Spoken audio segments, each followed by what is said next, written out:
नमस्कार दोस्तों, स्वागत है आपका एक बार फिर से हमारे चैनल पवित्र ज्ञानवर्धक दीप किरण गाथा में। आज के प्रसंग में मैं आपके लिए नाग पंचमी की व्रत कथा को लेकर आई हूँ। इस कथा को ध्यानपूर्वक सुनने से नाग देवता की शुभ कृपा प्राप्त होती है तथा घर अन्न धन से भर जाता है। तो दोस्तों, प्राचीन काल में एक सेठ जी के 7 पुत्र थे और 7 पुत्र की विवाह हो चुकी थी, परंतु छोटे पुत्र की पत्नी बहुत ही श्रेष्ठ चरित्र की थी, पर उसका कोई नहीं था। एक दिन सभी बहुएं घर लीपने के लिए पीली मिट्टी लेने जंगल गईं और जैसे ही बड़ी बहू ने मिट्टी खोदी, वहां से एक सर्प निकला। तो बड़ी बहू खुरपी से सांप को मारने ही वाली थी कि छोटी बहू ने उसे रोकते हुए कहा, मत मारो इसे, ये बेचारा निरपराध है। उसकी बात मान बड़ी बहू ने सांप को नहीं मारा और सांप एक और बैठ गया। तब छोटी बहू ने कहा, हम अभी आते हैं, तुम यहाँ से जाना मत। यह कहकर छोटी बहू सभी बहुओं के साथ मिट्टी लेकर घर चली गई और सर्प से किया वादा भूल गई। परंतु जैसे ही उसे याद आया, वे एक कटोरा में दूध ले आपके पास पहुंचकर बोली, भैया मुझे माफ़ कर दो, मैं कार्य में उलझकर आपसे किया वादा भूल गई, परंतु जैसे ही मुझे स्मरण हुआ आपके लिए दूध लेकर आई हूँ।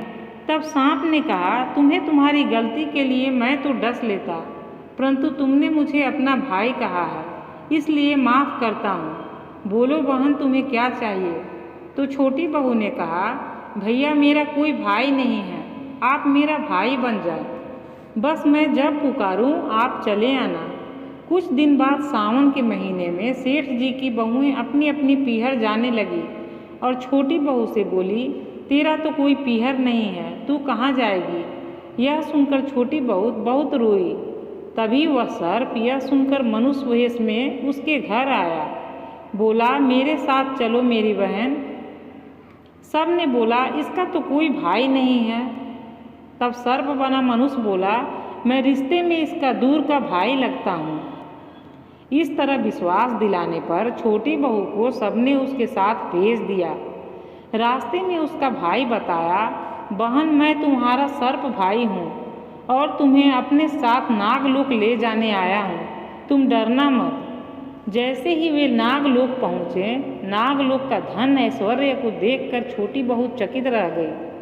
सर्प उसे अपनी माता के पास ले गया और बोला, माता ये मेरी बहन है और इसने मेरी जान बचाई थी, कुछ दिन हमारे साथ रहेगी।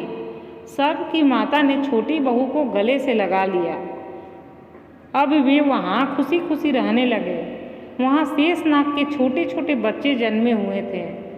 बच्चों को माँ दूध ठंडा करके सर्प को घंटी बजाकर आवाज़ देती और वे सभी आकर दूध पी लेते। तब छोटी बहू ने कहा, माँ आज मैं दूध ठंडा करके पिला देती हूँ, परंतु छोटी बहू ने जल्दीबाजी में घंटी बजा दिया और दूध अभी ठंडा भी नहीं हुआ था कि सर्प ने उसे पी लिया। इस तरह सर्प के फन जल गए। तो सर्प ने उसे डसना चाहा, परंतु माँ के समझाने पर वे मान गए और इस तरह कुछ दिन रहने के बाद अब छोटी बहू जाने लगी तो उसके भाई और माँ ने बहुत सारा धन दौलत देकर विदा किया। इतनी सारी धन दौलत को देखकर बड़ी बहू बोली, भाई ने इतनी सारी दौलत दी है तो सोने की झाड़ू भी दे देता। यह सुन सर्प भाई ने झाड़ू के साथ अपनी माँ द्वारा दिया हुआ हीरा जड़ित हार भी दे दिया, जिसकी प्रशंसा पूरे नगर में होने लगी।